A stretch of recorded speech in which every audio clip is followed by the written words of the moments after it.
Assalamualaikum warahmatullahi wabarakatuh. Halo Sobat Misteri Sunyi Mencekam. Semoga saja Anda masih selalu setia bersama kami, channel yang setiap harinya selalu menyuguhkan cerita-cerita misteri yang menarik. Dan edisi cerita misteri kali ini ada sebuah kisah nyata misteri yang dialami oleh seorang Bu Bidan yang bertugas di desa terpencil. Dan saat bertugas, Bu Bidan ini mengalami hal-hal horor.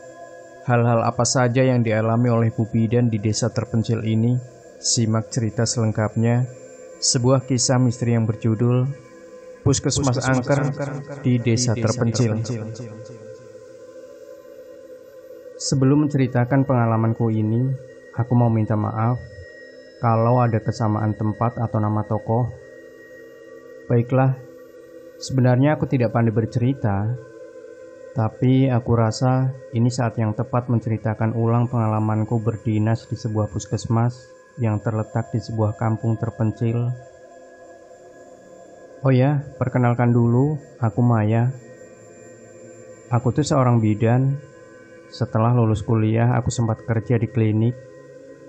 Sebenarnya klinik itu milik kakak iparku. Kalau kalian pernah ke Balaraja, klinik tempatku bekerja tidak jauh dari pasar Balaraja. Selama 2 tahun aku bekerja di sana. Tahun 2016, pemerintah membuka lowongan CPNS. Aku iseng-iseng ikutan daftar. Sebenarnya aku hanya ingin tahu saja bagaimana tes CPNS itu dan tidak punya harapan tinggi bisa lolos tes. Tapi Tuhan berkata lain. Alhamdulillah aku lolos CPNS, lalu ditugaskan ke kampung terpencil. Nama kampungnya Mekarsari. Di sana ada puskesmas yang kekurangan tenaga bidan.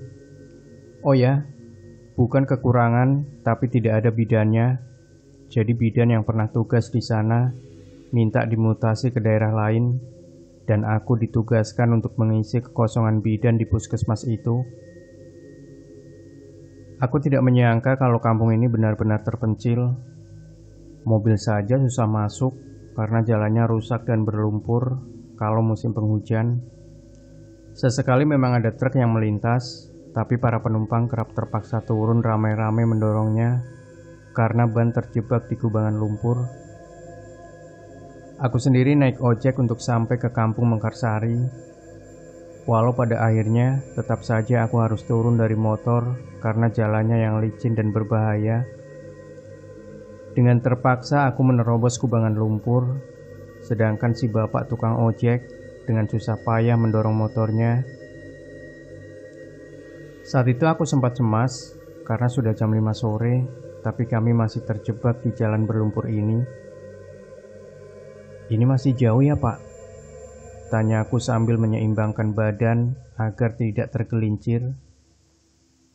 Tangan kananku menjincing sepatu, sedangkan tas besarku diletakkan di depan jok motor. Udah dekat kok Neng. Habis hutan pinus ini, kita sampai di Mekarsari. Jawabnya sambil menoleh ke arahku. Sejauh mata memandang di sepanjang jalanan ini memang hutan pinus. Sesampainya di kampung Mekarsari, aku langsung mencari kos-kosan. Aku kesulitan mencari orang untuk bertanya. Kampung ini sepi sekali, padahal masih sore. Untungnya, aku bertemu dengan seorang wanita yang sedang duduk sendirian di depan rumahnya. Permisi Bu, perkenalkan, saya Maya. Saya bidan baru yang ditugaskan di kampung ini. Kalau mau sewa kosan, gimana ya? Tanyaku. Oh, Mbak ini bidan baru. Dia menghampiriku sambil tersenyum ramah. Iya Bu, aku menyalaminya. Kenalkan, saya Minah. Kalau Mbak cari kosan di kampung ini ya nggak ada. Tapi Mbak bisa sewa kamar di rumah warga, katanya. Nggak apa-apa, saya sewa kamar aja. Kira-kira siapa ya yang berkenan kamarnya saya sewa? Duh, kalau di rumah saya kamarnya terisi semua. Gimana kalau ke rumahnya Dinda? Bidan yang dulu juga tinggal di rumah Dinda, katanya. Dinda? Tanya aku sambil mengerutkan dahi. Iya, dia itu cuma tinggal berdua sama neneknya. Siapa tahu Dinda mau sewakan kamar di rumahnya buat Mbak Maya, ujarnya. Boleh Bu, boleh minta tolong antar saya ke rumah Dinda kalau gitu. Dia pun mengantarkan ke rumah Dinda. Aku tidak menyangka kalau Dinda ini ternyata masih muda, umurnya baru 19 tahun. Dia anak yatim piatu dan sudah putus sekolah. Selama bertahun-tahun, Dinda mengurus neneknya yang sudah sangat renta. Rumah Dinda cukup besar, katanya rumah itu peninggalan orang tuanya. Ada 4 kamar dan hanya 2 yang diisi.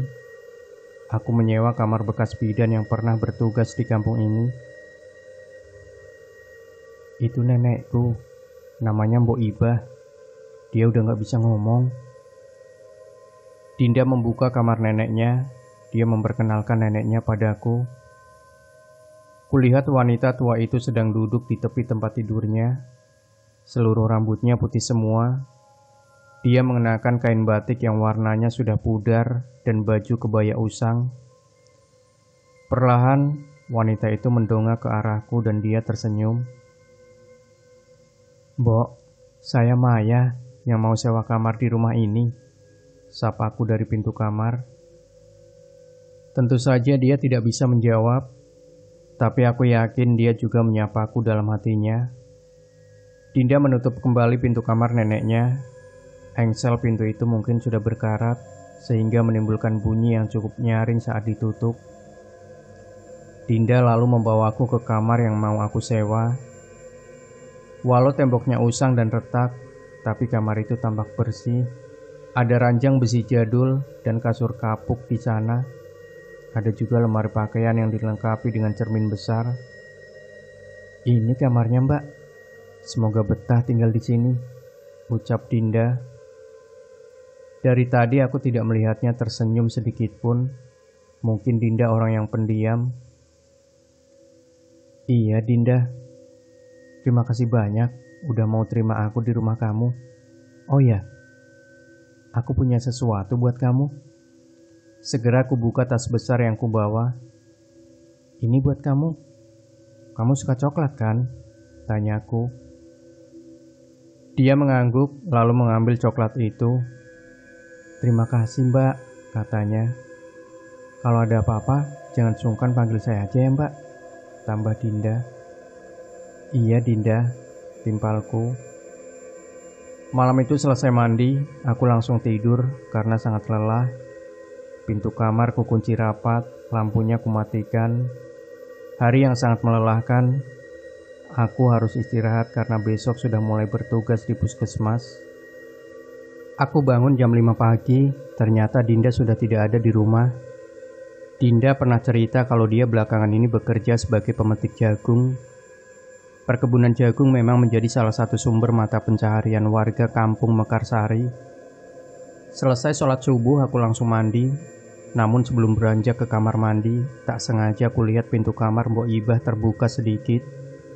Aku mendekati pintu itu untuk mencari tahu apakah Mbok Ibah sudah bangun atau belum. Mbok, sudah bangun.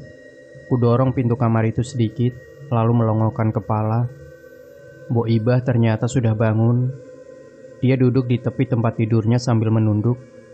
Sudah nak, jawabnya dengan suara yang serak kering. Oh, ya sudah kalau begitu Mbok. Saya mau mandi dulu ya, kataku sambil tersenyum. Dia tidak menoleh kepadaku dan terus menunduk. Aku pergi ke kamar mandi. Air di kampung ini sangat dingin, mungkin karena lokasi kampung ini dekat dengan pegunungan. Saking dinginnya, tubuhku seketika menggigil. Saat sedang mandi, tiba-tiba ada seseorang memanggilku. Aku kenal itu suara Mbok Ibah. Nak, ini handuknya, kata Mbok Ibah dengan suaranya yang masih terdengar serak dan kering. Oh iya Mbok. Wah, jangan repot-repot. Aku udah bawa handuk kok Mbok, timpalku dari dalam kamar mandi.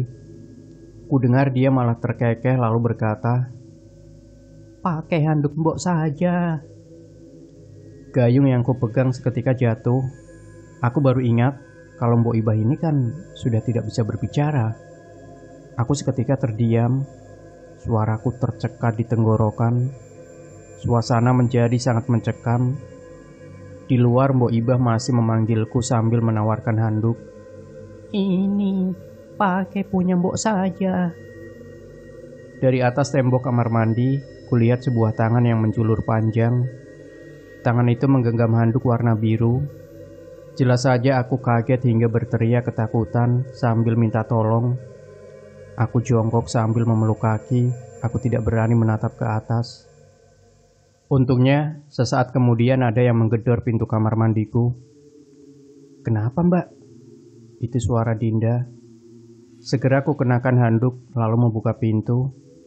Dinda, tadi Mbok kamu bisa ngomong, terus tangannya panjang banget. Nada bicaraku terburu-buru. Masa sih, Mbak? Tanya Dinda sambil mengerutkan dahi. Iya, Dinda, Mbak takut banget. Aku memegang tangan Dinda. Mbok masih di kamar kok. Kalau nggak percaya, coba cek aja. Dinda mengajakku untuk melihat kamar Mbok Ibah. Takut, Din.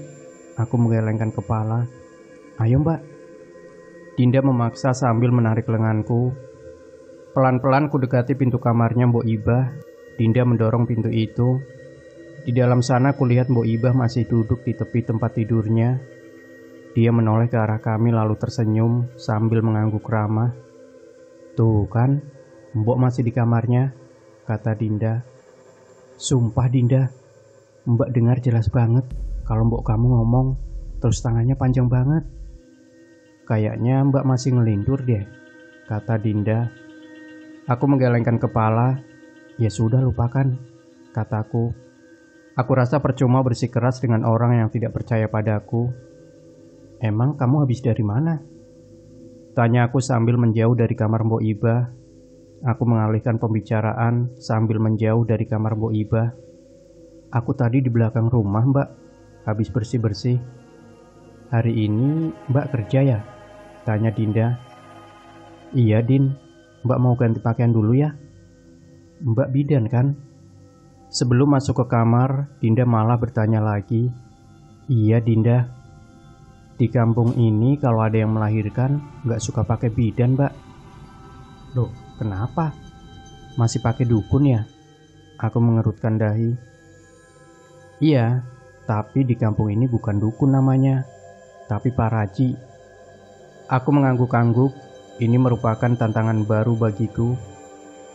Aku harus memberikan penyuluhan pada masyarakat agar mereka paham tentang keselamatan saat bersalin.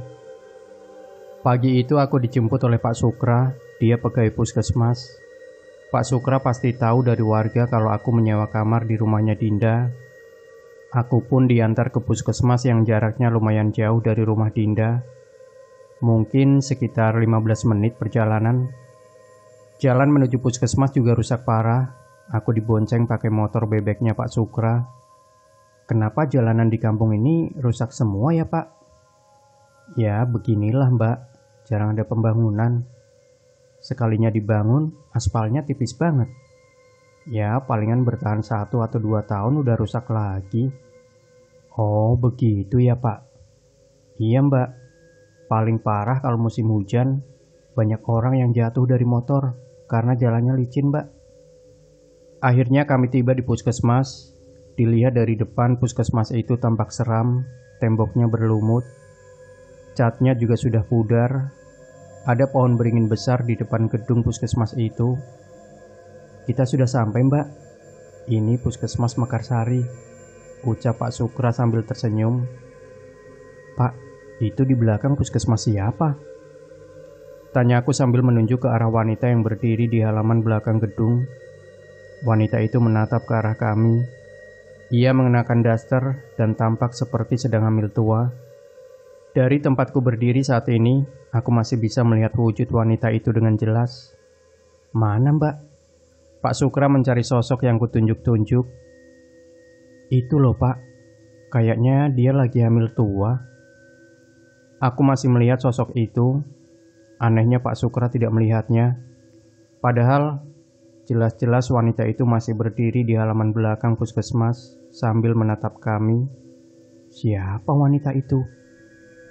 Saat aku dan Pak Sukra menghampiri wanita itu, kulihat dia lari begitu saja dan masuk ke semak-semak. Namun sekali lagi, Pak Sukra sama sekali tak dapat melihat keberadaan wanita itu. Aku tidak habis pikir, kenapa banyak sekali keanehan yang kualami hari ini. Saran saya jangan melamun, Mbak. Demit mudah mengelabui kita kalau kita sering melamun. Begitu kata Pak Sukra. Iya, Pak. Aku mengangguk. Kami pun masuk ke puskesmas. Sesekali aku masih menoleh ke belakang mencari keberadaan si wanita hamil. Hari pertama kerja di puskesmas Mekarsari sangat membosankan. Aku hampir tidak mengerjakan apa-apa. Yang berobat sepi, apalagi yang bersalin atau konsultasi kehamilan, sama sekali tidak ada. Petugas di sini kebanyakan makan gaji buta. Tumpukan obat dibiarkan kadaluarsa, lalu dibuang dan diganti dengan yang baru.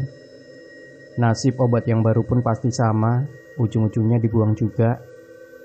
Jarang sekali ada yang berobat ke puskesmas ini. Mereka lebih suka pakai jampe dibanding obat. Dinda memang benar. Warga di kampung ini tidak percaya sama bidan. Mereka lebih suka pergi ke dukun atau paraji ketimbang minta bantuan bidan. Aku tidak bisa membayangkan selama bertahun-tahun makan gaji buta di sini. Sore itu, semua petugas puskesmas sudah pulang. Pak Sukra memberikan kunci puskesmas kepadaku. Malam ini aku mau menginap saja di puskesmas. Kebetulan ada hal yang mau kukerjakan. Aku akan menyusun rancangan penyuluhan terhadap masyarakat tentang pentingnya keselamatan saat bersalin. Lebih dari itu, jujur saja aku masih trauma kalau harus pulang ke rumah Dinda. Ada yang tak beres sama mboknya. Dan aku yakin bidan yang pernah tinggal di rumah Dinda juga mengalami hal yang sama. Selepas maghrib kututup gerbang puskesmas, lalu mengunci pintu rapat-rapat. Aku mulai bekerja menyusun rancangan dan materi untuk penyuluhan. Selang beberapa saat, ada yang mengetuk pintu. Sepertinya ada yang mau berobat. Segera aku beranjak dari tempat duduk dan langsung membukakan pintu. Di depanku berdiri seorang perempuan berbaju daster yang sedang hamil tua. Dia memegangi kandungannya sambil meringis kesakitan. "Tolong aku, Bu," katanya dengan suara yang tertahan. "Ya ampun, silakan masuk, Bu," kataku. Jelas saja aku kaget dan langsung membawanya ke ruang rawat. Dia mengadu kesakitan, ketubannya sudah pecah. Belum sempat kutangani, jabang bayi dalam perutnya malah keluar duluan. Wanita itu terengah-engah, keringat membasahi wajahnya. Bayi itu menangis dengan kencang, dan saat hendak kupotong tali ari-arinya, tiba-tiba saja bayi itu malah tersenyum. Kedua matanya membesar dan berkedip-kedip. Dia loncat dari pangkuanku, lalu berjalan-jalan di lantai. Seluruh tubuhnya masih berlumur darah. Aku berteriak sambil minta tolong. Wanita yang barusan melahirkan sekarang sudah berdiri di hadapanku. Wajahnya datar dan pucat. Dari mulutnya keluar darah kental warna hitam. Aku semakin menjerit histeris minta tolong. Aku lari keluar puskesmas. Tapi setibanya di halaman puskesmas, aku bingung mau lari kemana. Puskesmas itu jauh dari perkampungan warga.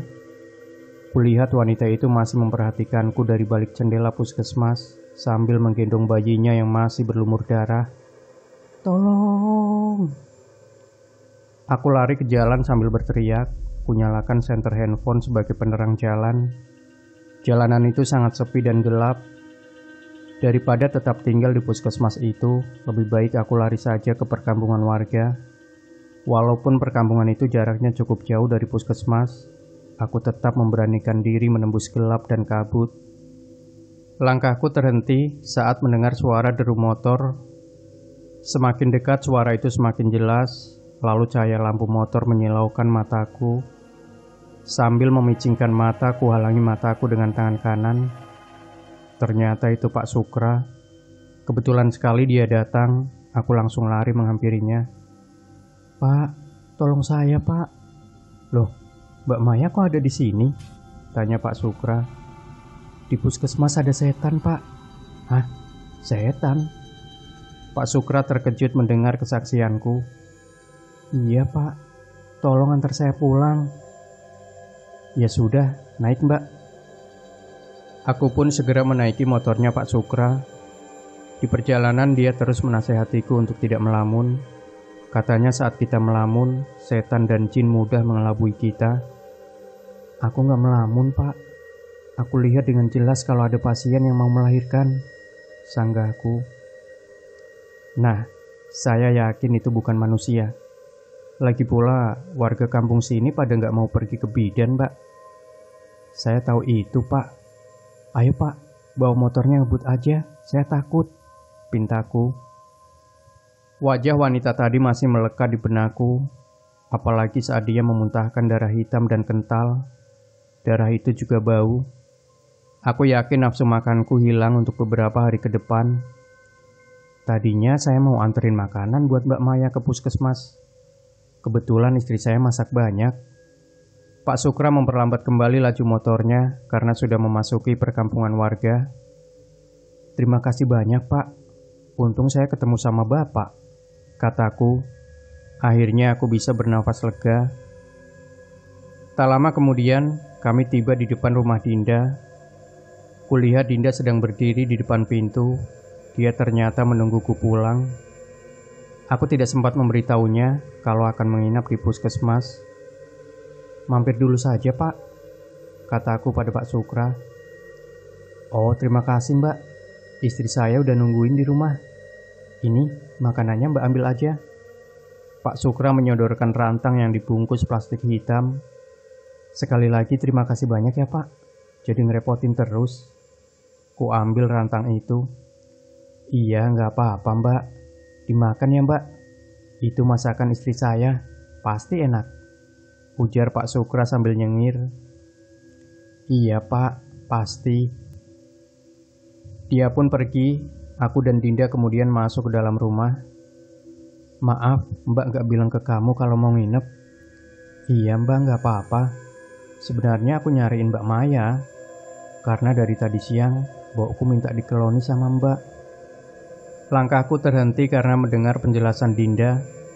Minta dikeloni? Tanyaku sambil mengerutkan dahi. Iya, tolong ya mbak. Dari siang mbok gak mau makan, nyariin Mbak Maya terus, minta dikeloni. Dinda memegang lengan kananku. Mbok kamu udah bisa bicara? Tanyaku pada Dinda. Iya mbak, aku juga kaget. Soalnya udah lama banget mbok gak bisa bicara. Dan sekarang malah manggil-manggil nama Mbak Maya. Dan sekarang malah manggil-manggil nama Mbak Maya terus. Jelas Dinda. Ini ada apa lagi? Baru saja aku melihat hantu di puskesmas, dan sekarang disuruh ngelonin Mbok Iba yang menyeramkan itu. Aneh ya. Gimana ya Din? Aku menggaruk kepala yang tidak gatal. Kamu tahu sendiri kan kalau aku takut sama mbokmu itu. Ayolah mbak, kali ini saja. Biar mbok saya mau makan mbak. Kasihan dia, kata Dinda. Kulihat matanya sudah berkaca-kaca. Aku tidak tega kalau harus melihatnya menangis. Baiklah, tapi jangan lama-lama. Akhirnya aku mengiyakannya. Dinda membawaku ke kamar Mbok Iba. Seperti biasa engsel pintu itu berbunyi nyaring saat dibuka. Maya, desis Mbok Iba. Suara itu kering dan terkesan mengerikan, sama persis dengan suara yang kudengar tadi pagi.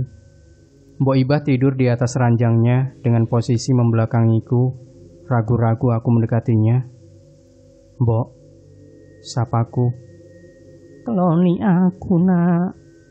Mbok Iba membalikkan badan. Dia menatapku dalam-dalam.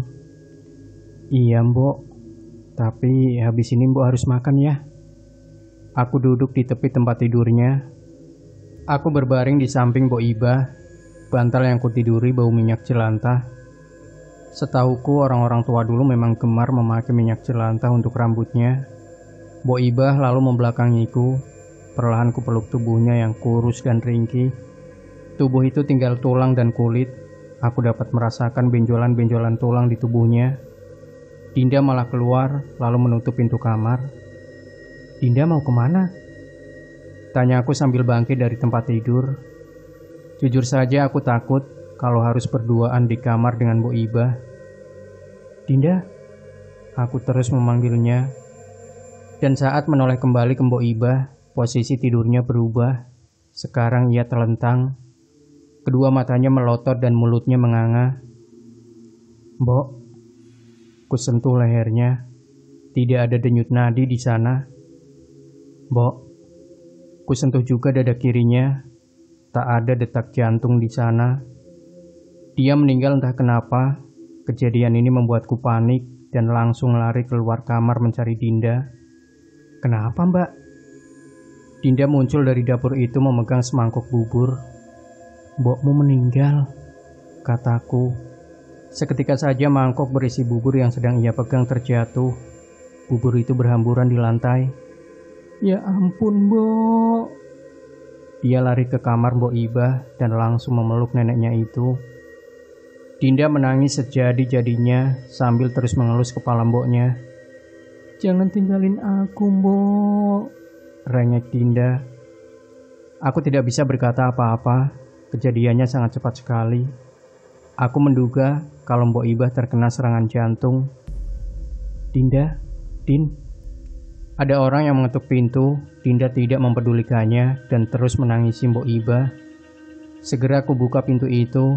Tampak seorang lelaki parubaya berdiri di hadapanku. Saya dengar Dinda nangis. Kenapa ya? Tanya lelaki itu. Dia adalah tetangganya Dinda. Mboknya Dinda meninggal, Pak. Innalillahi, ucap lelaki itu. Tanpa dipersilakan masuk, ia langsung menerobos ke kamar Dinda. Aku mengikutinya dari belakang. Mbok kamu meninggal kenapa, Dinda? Tanya lelaki itu. Gak tahu, Pak Rahmat. Tadi Dinda lagi bikin bubur dan tiba-tiba aja Mbok meninggal. Mungkin Mbok Ibah kena serangan jantung, Pak. Pak Rahmat menoleh ke arahku. Hari ini Mbokku udah bisa bicara, Pak. Aku kira Mbok bakalan sembuh. Dinda menyeka air matanya dengan tangan kanannya. Yang sabar ya, Dinda. Kita ini milik Allah dan akan kembali ke Allah. Sekarang kita urus jenazah Mbokmu ya. Pak Rahmat mengelus rambut Dinda. Malam itu juga Mbok Ibah dimandikan lalu dikafani. Hanya sedikit warga yang datang melayat. Mungkin besok pagi akan lebih ramai. Jenazah Mbok Ibah dibaringkan di ruang tengah. Hanya aku dan Pak Rahmat yang mengaji di samping jenazah Mbok Ibah. Sementara Dinda hanya menangis terseduh-seduh di sampingku. Kamu bisa ngaji? Tanyaku kepada Dinda. Dia menggelengkan kepala. Ya sudah, kalau begitu doakan saja mbokmu, biar masuk surga ya. Kataku sambil merangkul pundak Dinda. Tengah malam Pak Rahmat pamit pulang. Dia bilang esok pagi akan kesini lagi buat mengurus pemakaman Mbok Ibah. Aku heran kenapa warga kampung ini gak ada yang mau menemani kami. Kenapa gak ada yang mau temani kita, Din? Tanyaku sambil menutup pintu rumah. Mungkin karena Mbok pernah jadi dukun santet. Dukun santet? Aku mengerutkan dahi. Dinda tidak pernah cerita soal ini. Iya, dulu mbokku terkenal sebagai dukun santet. Banyak orang dari kota yang datang ke kampung ini cuman buat minta bantuan ke mbokku. Dinda menoleh ke arahku. Dia lalu bangkit dari duduknya dan mengajakku ke kamar Mbak Ibah. Dia membuka laci tua lalu mengeluarkan benda yang dibungkus dengan kain putih. Perlahan Dinda membuka kain itu. Kulihat ada boneka jerami, jarum, pisau kecil, dan sebuah batu akik yang berkilau. Ini benda milik Mbok.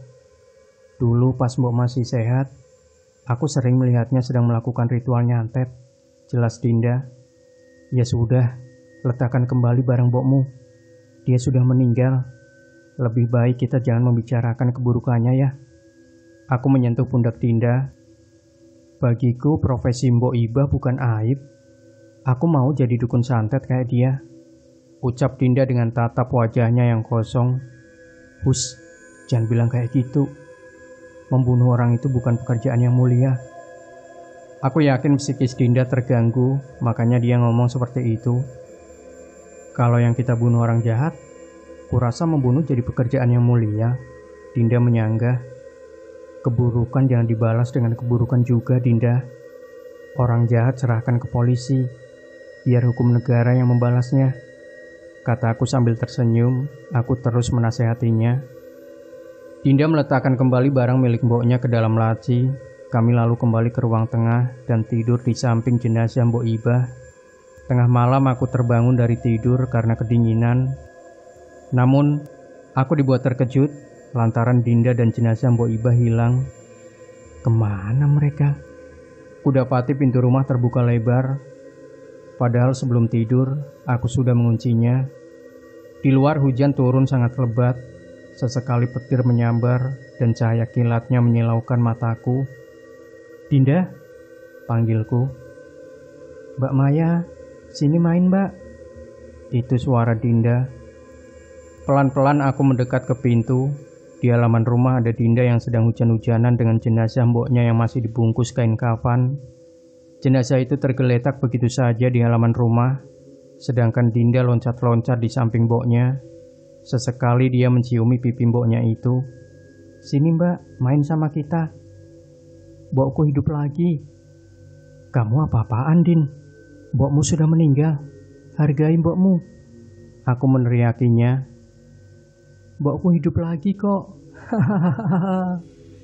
Dinda lari-lari kecil mengelilingi jenazah mboknya. Dinda, mbak bilang hargai mbok kamu. Aku menerobos hujan yang kian lebat menghampiri Dinda. Kain kafan Mbok Ibah basah kuyup dan kotor. Astagfirullah, Dinda, apa-apaan kamu? Sadar Dinda, sadar. Ku pegang erat kedua tangannya agar dia mau diam. Lepasin mbak, Dia berontak. Ada apa ini? Pak Rahmat muncul dengan membawa payung. Kenapa jenazah Mbok Ibah ada di sini? Pak Rahmat terkejut melihat jenazah itu. Dia langsung membopong jenazah Mbok Ibah dan membawanya masuk ke dalam rumah. Dinda susah sekali dikendalikan, dia malah menangis sambil memanggil-manggil mboknya. Pak Rahmat kembali tanpa menggunakan payung, dia langsung memangku paksa si Dinda yang masih mengamuk. Istighfar Dinda, bentak Pak Rahmat. Aku basah kuyup, Pak Rahmat membawa Dinda masuk ke dalam rumah.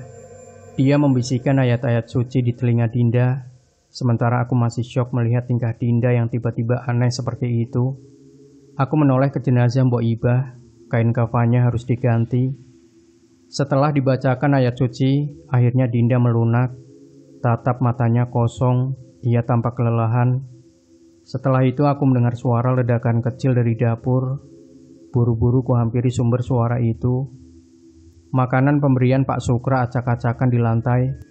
Entah apa yang terjadi, kenapa bisa begitu. Ada apa mbak? Tanya Pak Rahmat. Gak tahu pak. Tadi ada ledakan, terus makanan pemberian Pak Sukra tumpah gitu aja. Kayaknya tumpah sama kucing, ucap Pak Rahmat. Iya kali pak. Aku langsung membersihkan makanan yang berserak di lantai. Nanti pagi kita ganti kain kafan Mbok Ibah karena sudah kotor, kata Pak Rahmat. Iya pak, udah kotor banget kain kafannya. Keesokan paginya jenazah Mbok Ibah dikuburkan. Tidak banyak warga yang membantu pemakaman itu. Dinda masih menangis meratapi mboknya. Kedua matanya sembab. Aku berkali-kali menasehatinya agar tetap tabah. Setelah pemakaman selesai, aku langsung berangkat ke puskesmas. Jujur saja sebenarnya aku masih syok dengan kejadian semalam. Tapi aku harus tetap bertugas, dan kali ini aku akan pulang tepat waktu. Seperti biasa, puskesmas sepi. Para pegawai di sana kerjaannya hanya main handphone dan ngobrol, sedangkan aku mengerjakan kembali rancangan untuk penyuluhan. Selamat pagi Mbak Maya, sapa Pak Sukra. Pagi Pak. Saya dengar mboknya Dinda meninggal ya? Dia duduk di sampingku. Iya Pak, semalam dan sudah dimakamkan, kataku sambil menoleh padanya. Turut berduka cita ya Mbak, ucap Pak Sukra. Iya, kasihan Dinda pak. Aku kembali ke layar laptopku. Makanan istri saya enak gak mbak? Dia kembali membuka obrolan. Duh, maaf pak, aku gak sempat makan pemberian bapak. Soalnya semalam sibuk banget, sampai gak ingat makan. Oh begitu ya mbak, Nggak apa-apa deh. Katanya aku lihat wajah Pak Sukra murung. Maaf ya Pak, lain kali pasti saya makan. Iya Mbak, nggak apa-apa. Nanti pulang saya antar ya. Dia menawarkan diri. Boleh Pak. Kebetulan saya mau pulang tepat waktu. Aku tersenyum padanya lalu kembali fokus ke layar laptop. Jam 5 sore aku pulang dibonceng Pak Sukra. Seperti biasa sepanjang perjalanan dia bercerita segala hal. Sesekali aku menimpali, walau sebenarnya aku sedang malas basa-basi. Akhirnya aku tiba di depan rumah Dinda. Pak Sukra langsung pamit. Aku sempat menawarinya untuk mampir tapi dia menolak. Setelah kematian Bo Ibah, rumah Dinda semakin hening saja. Aku sempat merinding saat masuk ke rumah itu. Dinda sedang tidak ada di rumah. Mungkin dia pergi ke kebun jagung. Aku duduk di kursi kayu sambil menghela napas lega. Walau tidak ada pasien, tapi hari ini cukup melelahkan. Karena seharian aku mengerjakan materi penyuluhan. Saat sedang istirahat di kursi, aku mendengar suara kayu yang dicakar. Ada suara erangan dari dapur. Pelan-pelan ku hampiri sumber suara itu. Dinda, gumamku.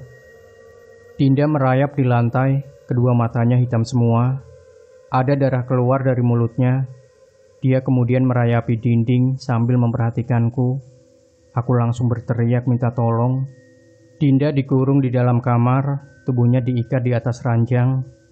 Dia sangat agresif dan membahayakan. Dinda sempat menggigit tangan kananku sampai berdarah. Dinda juga melukai tangannya sendiri dengan pisau. Kata Pak Rahmat, Dinda kerasukan roh jahat yang mencoba melukainya. Lagi-lagi Pak Rahmat membacakan ayat suci. Kali ini dia meninggikan intonasi bacaannya sambil menunjuk wajah Dinda. Kedua mata Dinda melotot saat dibacakan ayat kursi. Anehnya, dia malah tertawa sambil menirukan bacaan Pak Rahmat. Aku lebih pintar dari kamu, bentak Dinda sambil mendelik ke wajah Pak Rahmat. Siapa kamu? Keluar sekarang juga dari tubuh anak ini, atau kumusnahkan kau dengan ayat-ayat Allah. Aku Mbok Ibah, bentak Dinda. Halah, kau jin memang suka memfitnah orang yang sudah meninggal. Pak Rahmat kembali membaca ayat suci. Tampak Dinda tertawa-tawa sambil menceracau tidak jelas. Aku akan menyesatkan kalian semua agar kalian jauh dari Tuhan, kata Dinda dengan wajah menengadah ke langit-langit. Urat lehernya terlihat jelas. Ia mengerang seperti kesakitan. Keluar kau, bentak Pak Rahmat sambil mengusap wajah Dinda. Tubuh Dinda yang tadinya mengamuk kini mulai lunak, lalu dia pingsan begitu saja. Aku membuka tali yang mengikat tubuhnya. Kasihan, takutnya dia kesulitan bernafas. Aku juga membenarkan posisi bantalnya dan menyelimuti tubuhnya. Tengah malam, saat aku sedang tidur pulas, ada seseorang mengetuk pintu kamar. Masih dalam keadaan mengantuk, kubuka pintu itu. Dinda berdiri di depanku dengan ekspresi wajahnya yang datar. Kamu udah siuman, Din? Tanya aku sambil memicingkan mata. Mbokku pulang, Mbak. Hah? Mbokmu pulang? Mendengar pernyataannya membuatku kaget setengah mati. Iya, dia di luar, Mbak. Aku jongkok sambil mengelus rambut Dinda. Dinda, mbokmu sudah tenang di surga. Dia nggak akan... Aku belum sempat menyelesaikan ucapanku, tiba-tiba ada yang menggedor-gedor pintu rumah. Itu Mbok. Mukanya serem banget, Mbak. Perlahan aku mendekat ke pintu. Semakin lama pintu itu terdengar seperti digedor dengan paksa, seperti ada orang yang sedang marah-marah. Anehnya, saat ku intip dari balik jendela, tidak ada siapa-siapa di luar. Mana? Gak ada, kataku pada Dinda. Di atas, desis Dinda.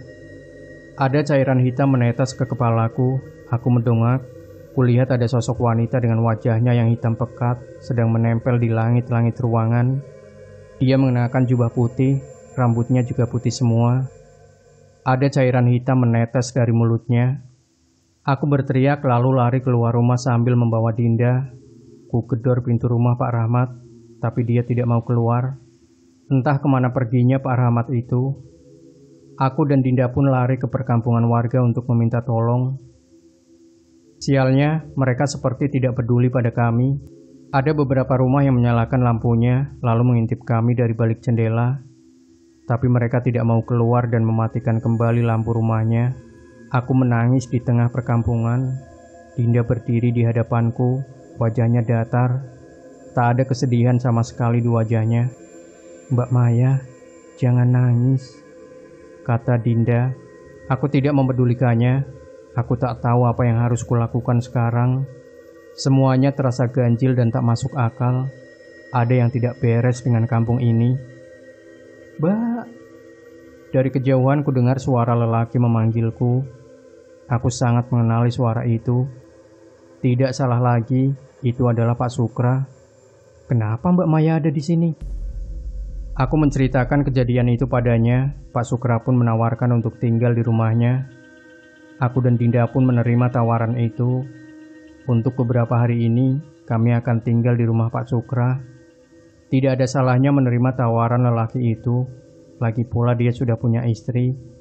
Jadi tidak akan ada warga yang berpikir macam-macam. Rumah Pak Sukra terbilang sederhana. Rumah itu tidak sebesar rumah Dinda. Baru saja tiba di rumah itu, Bu Jumi, istri Pak Sukra, langsung menyambut kami dengan ramah. Ia tampak seperti ibu-ibu biasa yang sering kulihat. Badannya gemuk, kulitnya sawo matang, dan dia mengenakan daster. "Mari, silakan masuk, Mbak," kata Bu Jumi mempersilahkan. Ia lalu melangkah ke dapur dan kembali dengan membawa sekaleng rengginang. Bu Jumi ini orang yang murah senyum. Setiap kalimat yang diucapkannya pasti diiringi dengan senyuman.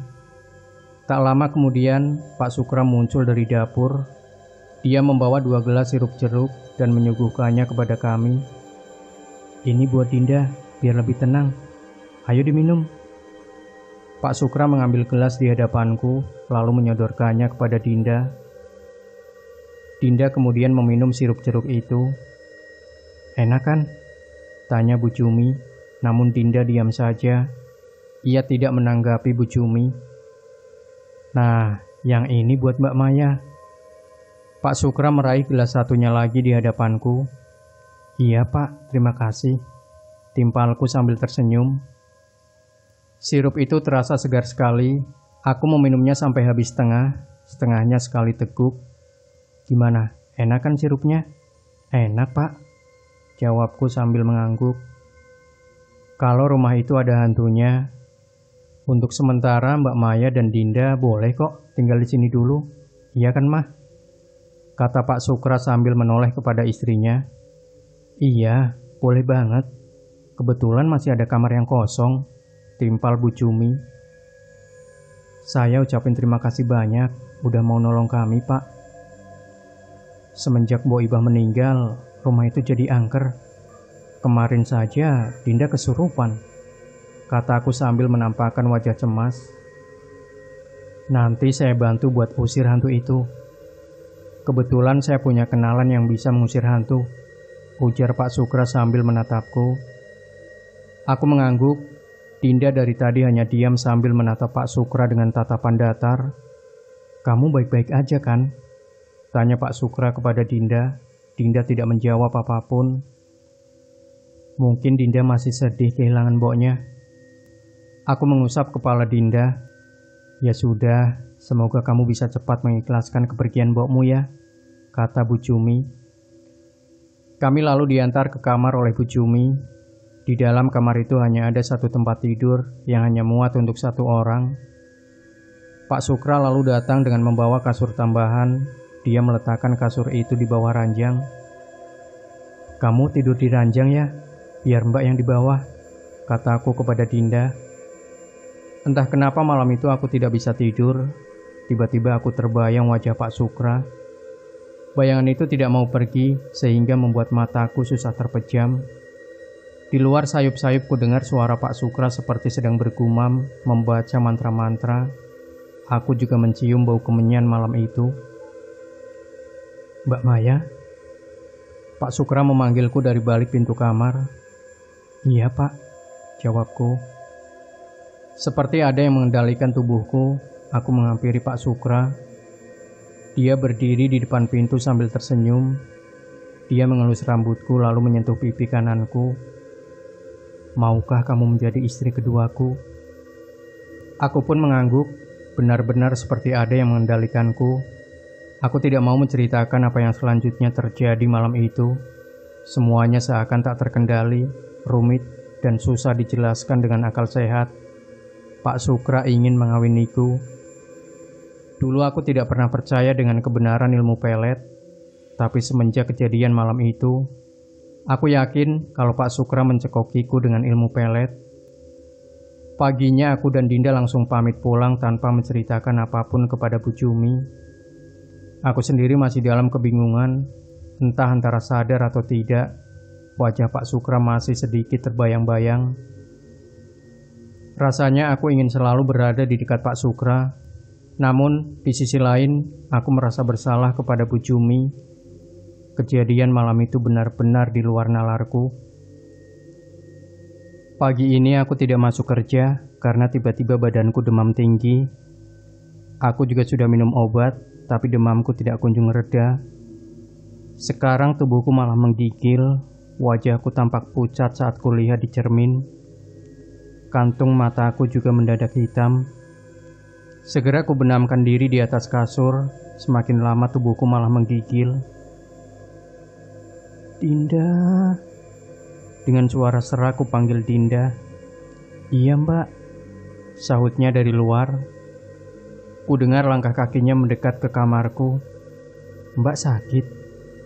Tanya Dinda sambil melongokkan kepala dari balik pintu. Iya Dinda, kalau kamu gak keberatan, tolong ambilkan mbak air hangat ya, pintaku sambil menggigil. Iya mbak, tunggu ya. Tak lama kemudian, dia muncul kembali dengan membawa segelas air hangat. Aku meraih gelas itu dan menyeruput airnya. Mbak sakit apa? Sudah minum obat? Dinda duduk di sampingku. Aku demam, Din. Sudah tadi. Kuserahkan kembali gelas itu pada Dinda. Semoga lekas sembuh, Mbak, kata Dinda. Dia lalu keluar dari kamarku. Selang beberapa saat ada seseorang yang mengetuk pintu kamar. Kudengar itu suara Pak Rahmat. Dia pun masuk bersama istrinya, juga Dinda. Mbak Maya sakit? Iya, Pak. Aku tidak bisa berbicara panjang lebar. Keadaanku semakin memburuk.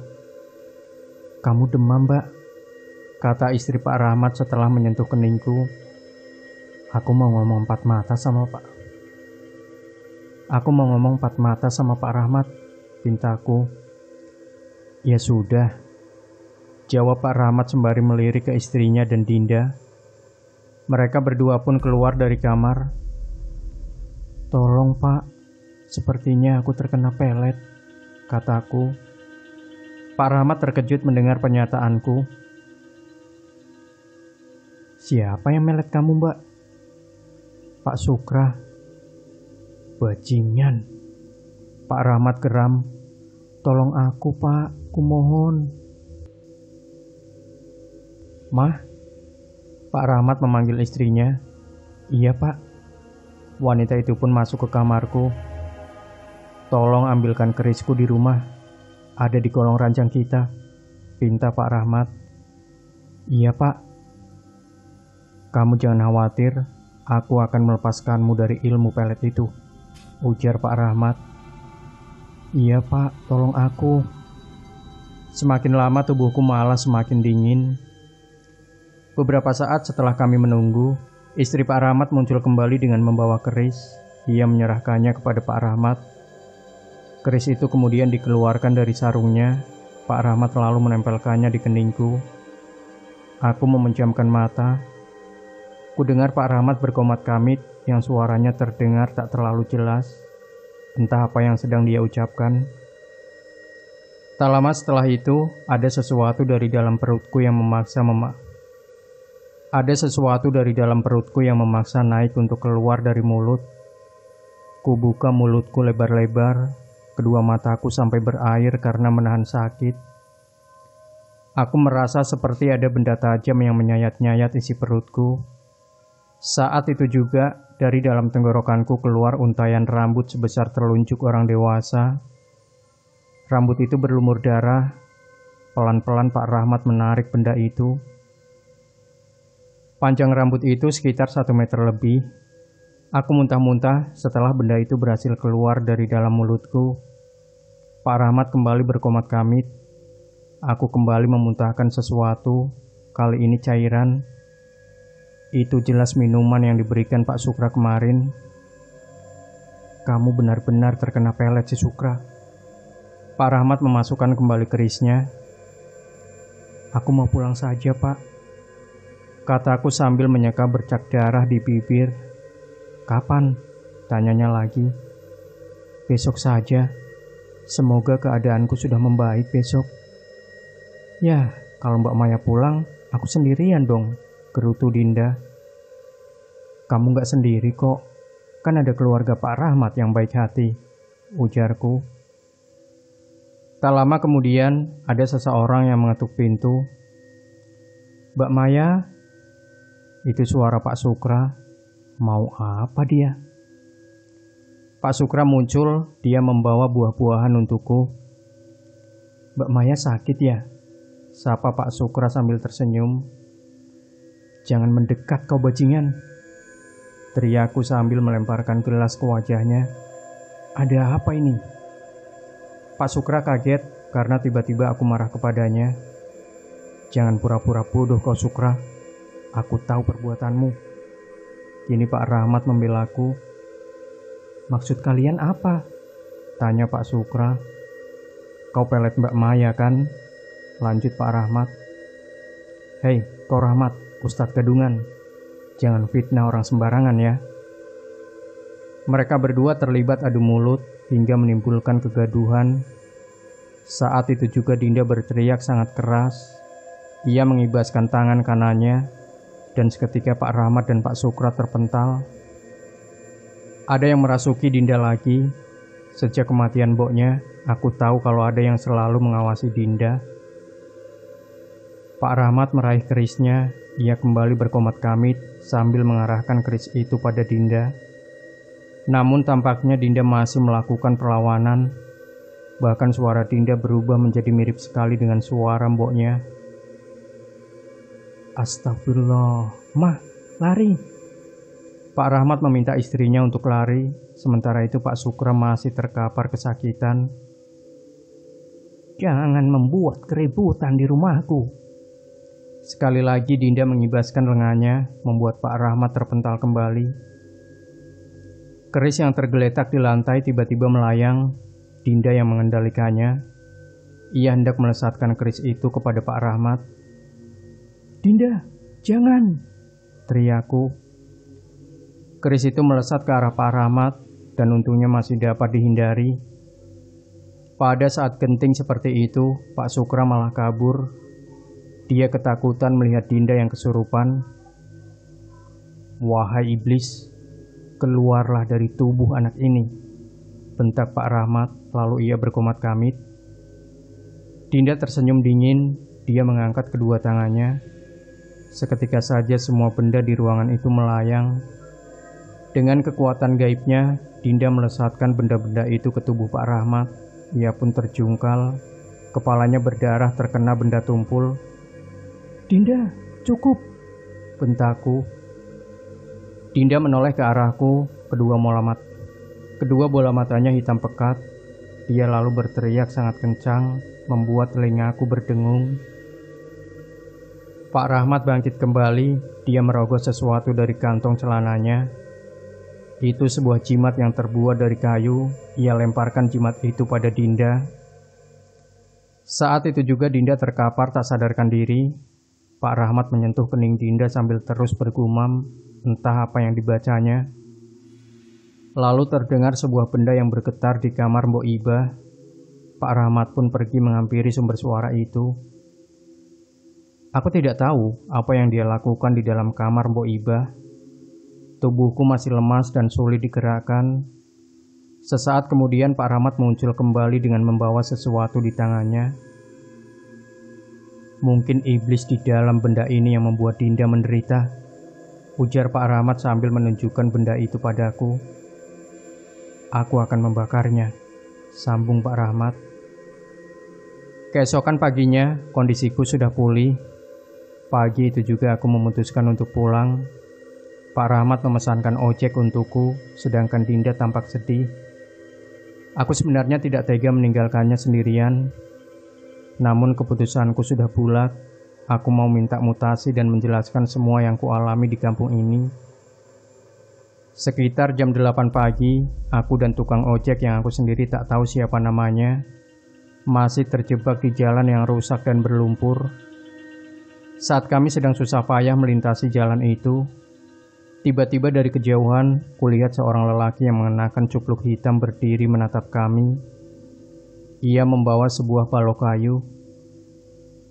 Siapa itu, Pak? Tanya aku pada tukang ojek.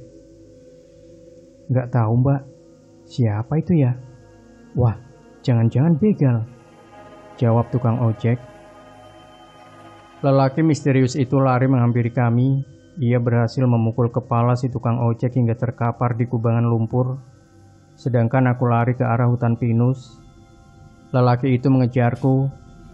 Aku menangis sambil berteriak minta tolong. Semakin masuk ke dalam hutan pinus, suasana semakin remang karena cahaya matahari terhalang oleh rindangnya pepohonan. Sesekali aku menoleh ke belakang. Lelaki itu sudah membuka cupluknya. Dia ternyata Pak Sukra. Aku terus berteriak sambil lari sekuat tenaga. Tak lama kemudian, sebuah balok kayu menghantam kaki kananku. Aku pun terjatuh tepat di bawah akar pohon. Pak Sukra mendekatiku. Kulihat wajah mesum itu sangat bernafsu denganku. Maya, sekarang tidak ada yang bisa menghalangiku. Bangsat kau, akan kulaporkan kau ke polisi, bentakku sambil meludahinya. Pak Sukra membuka bajunya, dia lalu merangkulku, tapi aku mengamuk. Dia berusaha melucuti pakaianku. Sialnya, dia berhasil membukanya. Aku tak bisa melawan cengkramannya. Kali ini aku benar-benar pasrah. Dan saat ia sedang menciumi wajahku, tiba-tiba saja Pak Sukra tersentak. Dia mengerang dan berteriak seperti menahan sakit. Tubuh Pak Sukra lemas, kuhempaskan tubuhnya. Ternyata ada golok yang menancap tepat di punggung kanan Pak Sukra. Aku juga kaget lantaran ada Dinda yang sedang berdiri di hadapanku. Kedua matanya hitam pekat, wajahnya penuh urat yang menonjol. Dinda, desisku, napasku terengah-engah.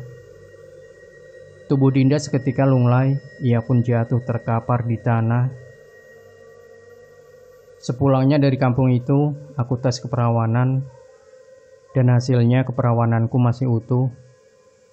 Pak Sukra tidak sempat menyetubuhiku malam itu. Aku yakin pasti Dinda juga yang menyelamatkanku. Bertahun-tahun lamanya aku tidak mengunjungi kampung itu lagi. Entah seperti apa Dinda sekarang. Mungkin dia sudah berkeluarga, atau bahkan sudah punya anak. Yang jelas aku sangat berutang budi kepadanya, sebab dia telah menyelamatkan keperawananku dari si Sukra malam itu.